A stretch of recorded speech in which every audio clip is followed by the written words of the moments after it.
morning, I mean, good afternoon, I mean, good evening, good night, good night, good night. Thank you very much. You've been a great audience.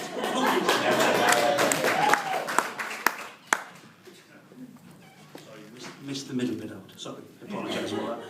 I'll just take this off here. I'll just move this so that young lady down there can see me. In fact, I would like you to do me a little favour, please. Can you just come and hold this box for me, please? Thank you so much. You can sit back down. It's okay. But just, I want you to keep your eyes on my box. I don't want you ever to take your eyes off my box. Don't open the box. Don't look in. Handle it with care. Imagine what's inside the box. And later, you can have a look inside the box. Thank you. Right, I'm Mark. Hello. Hello. Right, thank you. Oh, God. There's one reason I'm doing this, and there's only one reason I'm doing this. I'm single, I need a shag. To be honest, and that's it. Right? I don't care if you don't laugh, I'm not bothered. I've recently split from the wife. I just got to apologise, my daughter's in the audience, so whatever I say, don't tell your mum, or whatever. I'll never get anything. Yeah, she was a wonderful person, she really was. You know her. Yeah, I mean, I was married for 19 years, and I lived in a house with 2 teenage daughters and my wife. Any man who doesn't believe in PMT, right, was pick on mark time in our house. It was like living with 3 Linda Blairs. It was like, ugh.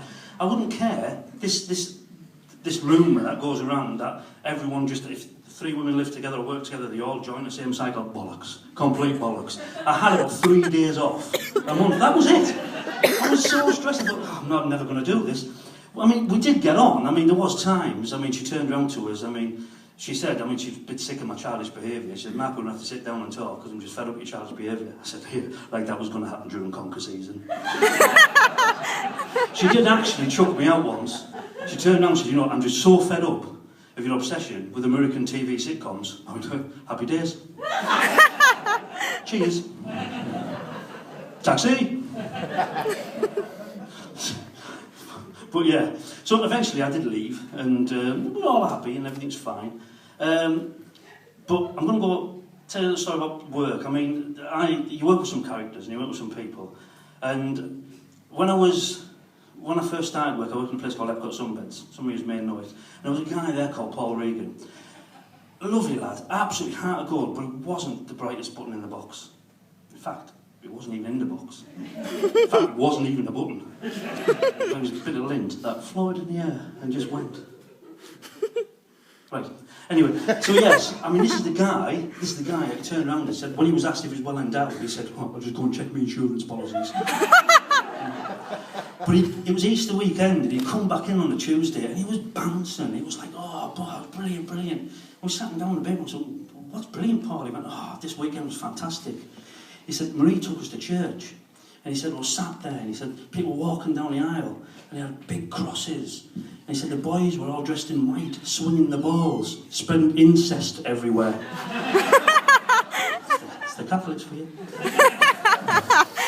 While I was at Epcot Sunbeds, I ended up moving down to Leeds. And I lived in Leeds for a while. I lived in Chapeltown, which was an experience itself. Then I moved to Headingley. Then I moved into Old Woodley. Now, Old Woodley, I didn't know, is the Jewish quarter within Leeds. So I'm there, first week there, I decided, right, I'm going to go do some shopping. So walks out the delicatessen. Oh, brilliant. So walks in the delicatessen, lovely lady behind the counter. She says, morning, sir, can I help you? I said, yeah, I'd like some sausages, please. She went, that's fine. She said, what flavour would you like? I went, pork. She went, we're Jewish. We don't do pork. I said, look, I really do apologise. I said, honestly. So I only just moved around the corner.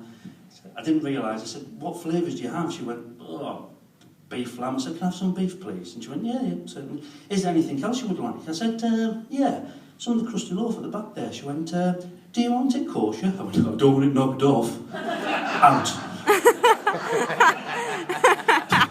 But I have a bit of an affinity with the box. Thank you.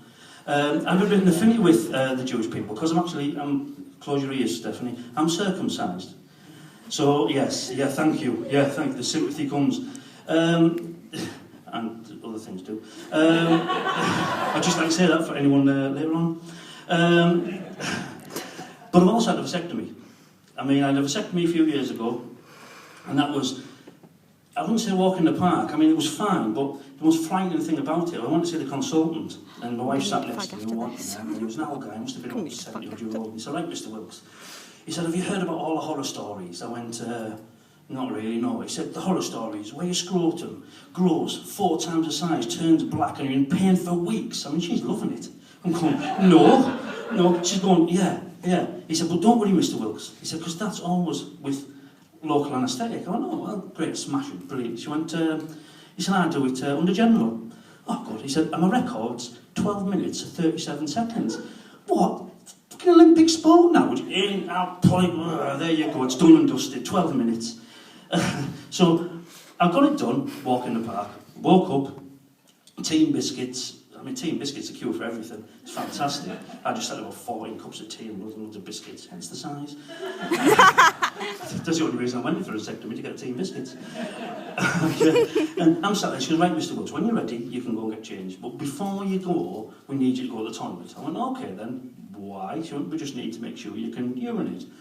Okay then. So I'm stood in this cubicle and I'm absolutely bricking it. I think, what have they done? Have they put razor blades up there or something? It's something going to really hurt. So I'm stood there and I'm like that, and I get it ready. Oh, it's fine, not a problem. So that was great. So when I come to my circumcision, I thought I was going to be walking the park. And it was brilliant. Went to the operation, not a problem. Got it done, woke up, laid there, tea and biscuits again, thank you very much. Then I ended up lifting, I thought, I better have a look. And I lifted up. I mean, I've never seen him in years anyway. We're a long distance relationship. But I lifted him up, and I looked down, it was like someone had put an Andrex roll, rammed it on, I'm thinking, Jesus Christ, what's that? It was huge. I'm thinking, great. I know that's not me, but great. So anyway, I've had some more tea and biscuits, and I get up, and she says, right, Mr. Woods, you can go down and get changed. I went, oh, thanks, brilliant. Do I have to go, like, for a pee? She went, no, only if you want to. I went, oh, right, okay. So she takes me in this cubicle, it's a lovely cubicle, nice and clean, toilet, put my clothes down there, and I'm stood and I think's right. Gets me pinning up, I hold my pinny there, holds my Andrex toilet roll, and I'm thinking, here we go. And it went, and I'm not kidding you. The walls, the ceilings. It was like fucking sprinkler boy. It was everywhere. It hit me, it hit there, it hit the ceilings, the cubicle, my clothes were wet. The only thing that wasn't wet's the toilet, it's gleaming. By the way, I did put the seat up. It's gleaming, it's piss everywhere. There's a knock on the door. Are you okay, Mr. Wilkes? Not really. I mean, I wanted a knob. I like a hose pipe, but I didn't want a sprinkler fitted on it. That's me. Thank you very much. Before I go, sit the bin box forward, please. You can have a look in my box. Right. Would you like to just hold it up for me? Let me take it, thank you. The anticipation. It may be.